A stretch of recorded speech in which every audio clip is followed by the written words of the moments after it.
Let's first talk about how Detroit built their lead and got their hole. They really utilized a three-point shot. They don't average in the 40s in attempts. They obviously don't average 50% shooting from there.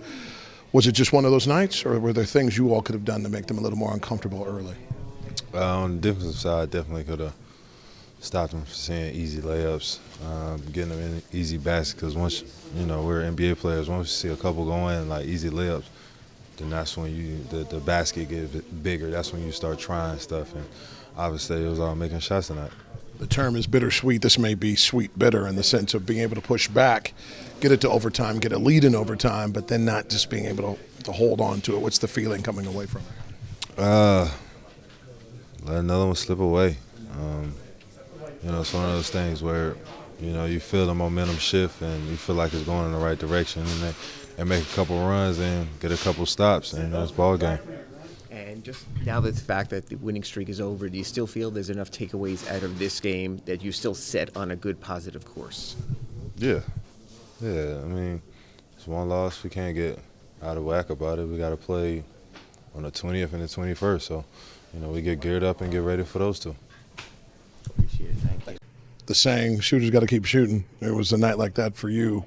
Once you started going, how good did that start to feel leading up to that last opportunity? Just it felt good to have an opportunity to win the game more than the shots falling. Just be in the game. We were down the whole night, it felt like. So just to be able to put ourselves in a position to win at the end was a good feeling. Obviously, not being able to come through at the end and make that last shot, not the best feeling, but you take the good with the bad, so it's all good. On that last shot, Spo let us know you're trying to get some more action to the basket, but you're that relief, and it looked like you got it off the way you would want to. Yeah, I got a good look. Rushed it a little bit, but take my time next time, and I'll be all right. Obviously, everything you did to come back, but to be up 6 with the ball in overtime, defensively, was it just a case of they just made some threes, some just professional threes to get back, or did you feel when you were up 6 in the overtime that was sort of a time you could have, held them down, shut it down? Yeah, anytime you get up 6, especially in a game like that at the end of that, obviously you want to be able to come through and finish the game, put them away, get them, 2 or 3 more stops there, kind of puts them away, and then we, go down the stretch, get the ball where it needs to go, and then we finish them off. But, it was a good game to fight back, and, we definitely fell short, and we let them back in at the end. Drew fouling out at the end, I think you can make an argument really hurt considering the job he did on Cunningham down the stretch. What's it like to see Drew put up that type of fight against an elite-level player like that?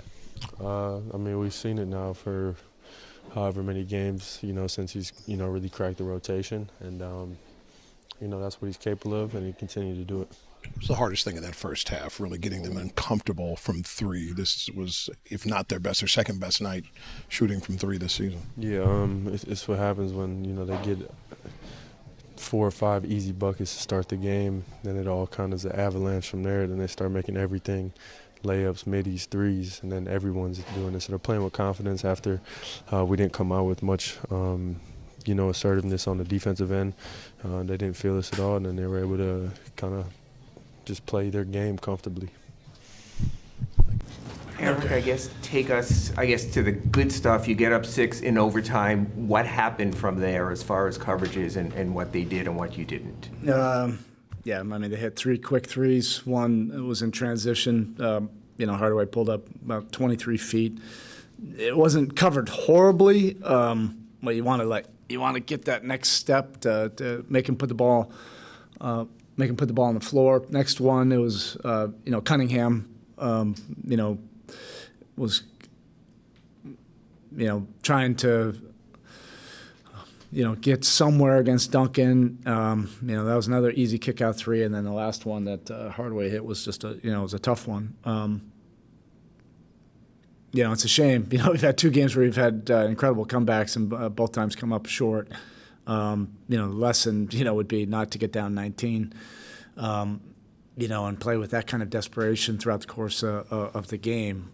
There were times that we did and then times that we didn't. I mean, this was not going to be a game that we were going to score, 130, where it was going to be easy. And it felt like early on that we were trying to see if we could, just get our offense going. And then they got into a great flow in that first half, and we weren't able to overcome that. That final possession in a one-point game, why not You're something? just trying to get something open, and obviously they got to stop. But I mean, I think this whole arena, that probably felt like it was 10 seconds, for that shot, to finally hit the rim. So, the possession before that, you get something, right at the rim. They end up fouling Jimmy.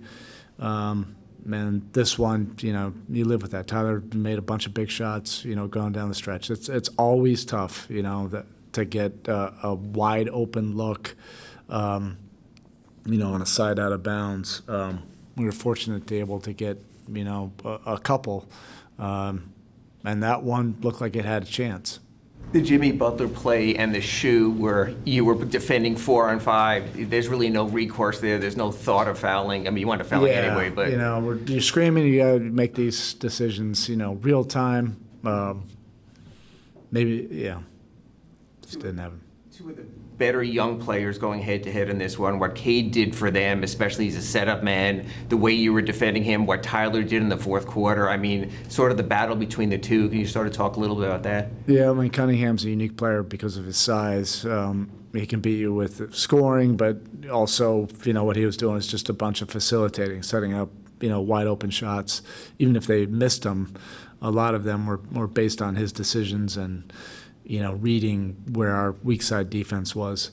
And Tyler, that was impressive because, he had struggled through 3 quarters and then all of a sudden turned it on, and that's why when we say he's ignitable, that's an example of that.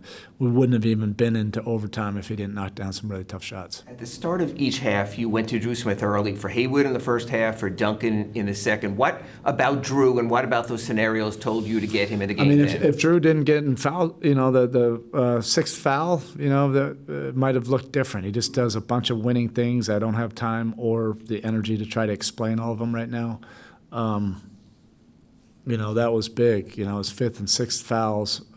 That last one, I thought he got a clean swipe on it.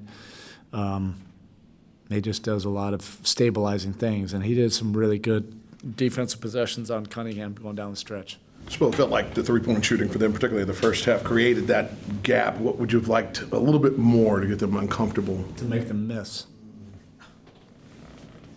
Okay.